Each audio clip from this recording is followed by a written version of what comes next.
Het belangrijkste nieuws van Curaçao in het Nederlands. Extra Journaal. Vers van de pers. Welkom bij Extra Journaal. Fijn dat u weer kijkt. We hebben het belangrijkste nieuws voor u op een rij gezet. En we beginnen met het bericht over een kind dat is geraakt door een kogel. Het gebeurde in de nacht van zaterdag. Er was een wilde achtervolging met 2 auto's, waarbij vanuit de ene auto op de andere werd geschoten. Uiteindelijk kwam de auto waarop werd geschoten tot stilstand in een tuin bij een huis in de Santa Lucia-weg in de wijk Buena Vista.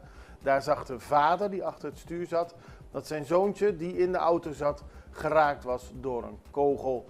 De auto had meerdere kogels gekregen, er waren verschillende gaten in de auto te zien. Het kind is naar het ziekenhuis gebracht en kon direct behandeld worden. De achtervolging begon bij het sportveld van softbalclub Pichingolo en duurde dus tot en met de St. Lucia-weg. Degene die geschoten heeft is nog steeds voortvluchtig. De politie heeft de zaak in onderzoek. Ricardo doet getuigenis. Gilbert Ricardo, bekend als leider van de partij Mio Curaçao. Hij stopte alleen kort na de verkiezingen, maar hij was overal zichtbaar hier op Curaçao. Na de verkiezingen ging hij voor een medische behandeling naar Santo Domingo, de Dominicaanse Republiek. En op een avond ging hij zich even naar een nachtclub. Dat was nachtclub Jet Set, waarbij een vreselijke gebeurtenis plaatsvond toen het dak instortte en meer dan 226 mensen om het leven kwamen. Ricardo ging net voordat het dak instortte naar de uitgang, maar kon toch niet weg omdat er al allemaal zaken uit het plafond in de weg stonden, zodat hij niet weg kon gaan. Hij is behandeld een paar dagen in een privékliniek in Santo Domingo en is nu weer terug op Curaçao. En afgelopen zondag deed hij zijn getuigenis in de kerk van Brievengat, waarin hij vertelde dat hij God dankbaar is dat hij deze vreselijke gebeurtenis achter zich kon laten, levend en wel, terwijl er zoveel mensen zijn overleden. Overheid verschuilt zich achter sancties, dat zegt Hensley Harms, bekend als vakbondsman. Hij is nu niet meer een vertegenwoordiger van de vakbond. Hij is ook werkzaam geweest bij de raffinaderij in de Extra, sprak met hem. En volgens hem verschuilen de Curaçaose overheid en Two-Ways Curaçao zich achter het verhaal dat door de sancties van Amerika op Venezuela er niet begonnen kan worden met activiteiten van de raffinaderij en andere activiteiten op de plek van de raffinaderij. Het zijn smoesjes, want bijvoorbeeld Global Oil heeft een contract getekend, maar niet geleverd. En dat heeft niks te maken met de situatie met Amerika en Venezuela, aldus Harms. Hij pleit voor een eerlijk verhaal van de overheid. Mercelina beantwoordt Johan Derksen. Het Curaçaose statenlid Gwendel Mercelina heeft op sociale media gereageerd op uitlatingen van de Nederlandse tv-persoonlijkheid Johan Derksen. Die zei onlangs tijdens het programma Vandaag Inside dat Curaçao een roversnest is. Mercelina zegt zich genoodzaakt te voelen om zijn stem te verheffen tegen de in zijn ogen ongegronde en schandelijke uitspraken. Derksens uitspraken zijn niet alleen beledigend voor de bevolking van Curaçao, het getuigt ook van een diepgaand gebrek aan historisch besef en respect. Veel woorden van de statenlid die op die manier laat weten dat hij totaal niet te spreken is over de uitlatingen van Johan Derksen. Man doodgeschoten voor deur nachtclub Sint Maarten. Dat gebeurde afgelopen weekend bij een gentleman's club in de wijk Defiance. Daar werd een man neergeschoten om iets voor 4:30 's ochtends. De politie kreeg toen mededelingen dat er meerdere schotwonden zichtbaar waren bij de man. Hij lag op straat, hij was dus meerdere keren geschoten. En een scooter werd op dat moment in de buurt van het slachtoffer aangetroffen. Er kwam een ambulance en de man is naar het ziekenhuis gebracht, maar een uur later was hij overleden. Op dat moment bleek dat de scooter weer was weggehaald van het plaatsdelict. En de politie herinnert het publiek eraan dat het knoeien of wegnemen van voorwerpen op een plaatsdelict een strafbaar feit is. Wie de man heeft doodgeschoten wordt nu nog onderzocht. Auto slaat over de kop. De bestuurder van een voertuig verloor afgelopen weekend de controle over zijn stuur en sloeg met het voertuig over de kop. U ziet het op de beelden. Het gaat om een Europees-Nederlandse man die reed op de Girigoria A Curie-weg en om nog onbekende redenen de controle verloor. Het voertuig kwam uiteindelijk tot stilstand in de tuin van een woning aan de tegenovergestelde kant van de weg. Forensis was ter plaatse om het ongeval vast te leggen en ook is de man verder medisch behandeld. Mariniers van Defensie, Caribisch gebied, trainen samen met Amerikaanse mariniers. Dat bericht kwam van Defensie in het Caribisch gebied dat mariniers van het Marine Squadron Carib Aruba, het mariniersdetachement Sint Maarten en de bootgroepen van Aruba en Curaçao de afgelopen 3 weken samen hebben getraind met Amerikaanse mariniers. Dat vond plaats in kamp Lejeune in North Carolina. De oefening stond in het teken van militaire operaties in stedelijk gebied, urban terrain.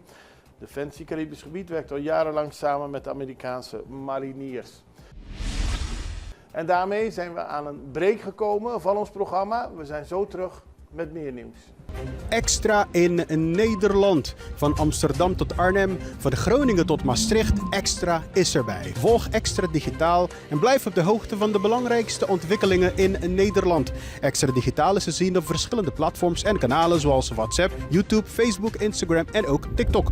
Wilt u ons op de hoogte brengen van een evenement of iets doorgeven? Neem contact op via WhatsApp, e-mail, Facebook of bel gewoon 06 1364 2945. Volg of abonneer je op Extra Digitaal. Klik aan en volg ons.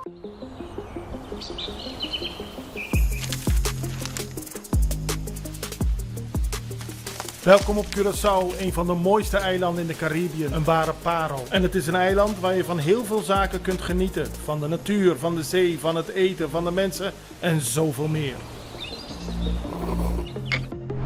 Curaçao is een eiland waar heel veel gebeurt op het gebied van politiek, cultuur, sport en zoveel meer. Een Extra Journaal brengt het belangrijkste nieuws van Curaçao. Maar we hebben ook aandacht voor al het nieuws op Bonaire en Aruba en op de bovenwinden, Saba, Sint Maarten en Sint Eustatius. En we belichten al het nieuws van alle kanten. Het nieuws is duidelijk, actueel en vers van de pers. Extra Journaal, elke werkdag op Salto. Op Curaçao zijn we de hele dag bezig met het maken van Extra Journaal. Volg ons op je favoriete Amsterdamse zender, Tauro.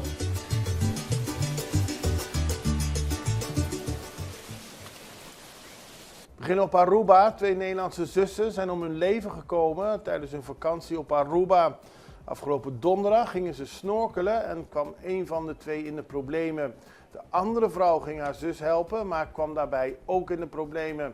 De eerste vrouw is donderdag overleden, de tweede vrouw is afgelopen zaterdag overleden. Ze werd naar het ziekenhuis gebracht en heeft nog 2 dagen in de intensive care gelegen. Het gaat om 2 zussen van 53 en 49 jaar. Eentje komt uit Urk en de ander uit Staphorst. De politie onderzoekt de zaak. Agenten hebben ook driftig meegeholpen om te zorgen dat de 2 zo snel mogelijk behandeld konden worden. Wat zich precies heeft afgespeeld is nog onduidelijk. Kustwacht redt 4 opvarenden, dat gaat ook over Aruba, want afgelopen weekend kreeg de kustwacht een bericht dat er een boot was omgeslagen op zee ten westen van Arashi. De kustwacht ging toen kijken en uiteindelijk is de Metal Shark hulp gaan bieden. Die zag daadwerkelijk 4 mannen die zich vasthielden aan een omgeslagen boot. Ze werden veilig aan boord van de patrouilleboot gehaald en zijn met de schrik vrijgekomen. Ze zijn dus niet gewond geraakt. En dan gaan we naar een interview met Karin Bosman. Zij was afgelopen vrijdag in de studio om te vertellen dat er vandaag een speciale dag is voor het CPV Caribbean.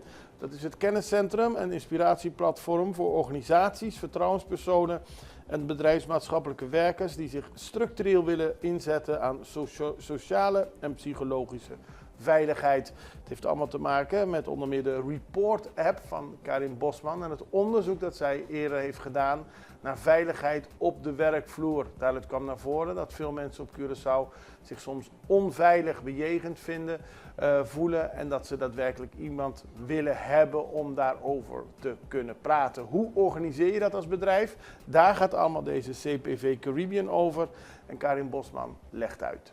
Karin Bosman, welkom. Op 14 april wordt er iets bijzonders gelanceerd. Het Centrum Proactieve Vertrouwenspersonen, CPV Caribbean. Wat houdt dat in?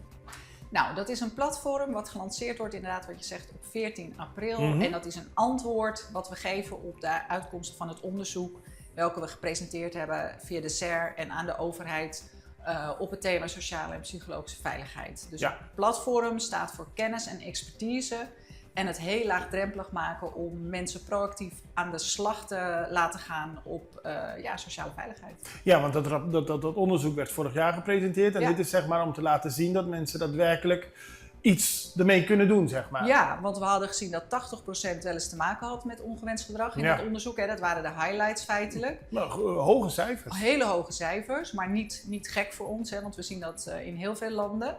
En 75% gaf aan, we weten niet zo goed waar we naartoe moeten op het moment dat we ergens mee te maken hebben. En vooral daar willen we iets aan doen. Dus het supportteam, wat in een bedrijf iets kan betekenen voor deze mensen, willen we handvatten geven, tools geven, informatie en kennis geven, zodat zij veel meer zichtbaar zijn in de organisatie om die handreiking naar mensen te maken, zodat ze zich gehoord en gezien voelen. Dat het makkelijker wordt, eenvoudiger, zonder barrières. Dat je vindt iets wat op het bedrijf gebeurt niet prettig, druist tegen je principes in, ben je niet mee eens, dan moet je daar iets mee kunnen doen. Dan moet je er iets mee kunnen doen en niet dat het dan een heel groot ding wordt in je hoofd. En dat je dan achter een commissie moet gaan verklaren wat er gebeurd is. Ja, nee, we willen dat mensen heel laagdrempelig met elkaar het gesprek kunnen voeren. We geloven ook heel erg dat de oplossing voor dit probleem aan tafel moet plaatsvinden. Door middel van dialoog en interactie en niet via allerlei meldsystemen, klachtencommissies, onderzoeken of uiteindelijk een gang naar de rechtbank. Je wil dat organisaties dat in een bedrijf met elkaar kunnen oplossen. En elk bedrijf heeft weer een eigen cultuur waarbinnen een eigen aanpak noodzakelijk is. En via het Centrum Proactieve Vertrouwenspersonen Caribbean gaan we deze supportteam ondersteunen. Dat zijn vertrouwenspersonen, maar dat zijn ook bedrijfsmaatschappelijk werkers bijvoorbeeld. En gaat het om hele grote bedrijven of ook om kleine bedrijven? Van groot naar klein. Ja. Van groot naar klein. En we doen dit in samenwerking met Optima Arbodienst. En zij zijn ook heel erg thuis in het adviseren van de organisaties op dit thema. Als mensen hier meer over willen weten, hoe kunnen ze dan meer informatie krijgen? Is gewoon over via de website eigenlijk. Via de website, ja. Dat is simpel. Hoe heet de website? CPV Caribbean. Dan gaan we naar internationaal nieuws, want we hadden het net al even over die ramp op de Dominicaanse Republiek, waarbij 226 mensen zijn omgekomen toen het dak van een nachtclub instortte. Gisteren vond er een bijeenkomst plaats, een hartverscheurend eerbetoon, zo melden verschillende persbureaus, waarbij veel mensen aanwezig waren, omdat er nu 25 van de 226 slachtoffers zijn herdacht. Het gebeurt dus niet met alle slachtoffers gezamenlijk. Het ging nu om 25 mensen en daar was onder meer de president van het land bij, Luis Abinader, en ook de MLB-ster David Ortiz. Het was een hele emotionele bijeenkomst, zoals u kunt voorstellen. Bij de ramp kwam ook Ruby Perez om, de bekende merenguezanger. En we hadden het er net al over dat Gilbert Ricardo uit Curaçao getuige was, maar gelukkig de zaak heeft overleefd. Er zullen nog meer herdenkingen plaatsvinden, maar de dagen van nationale rouw op de Dominicaanse Republiek zijn afgelopen. Dat waren 6 dagen van rouw. En daarmee zijn we aan het einde gekomen van deze aflevering van Extra Journaal. We zijn er morgen weer en ik hoop u ook. Tot ziens.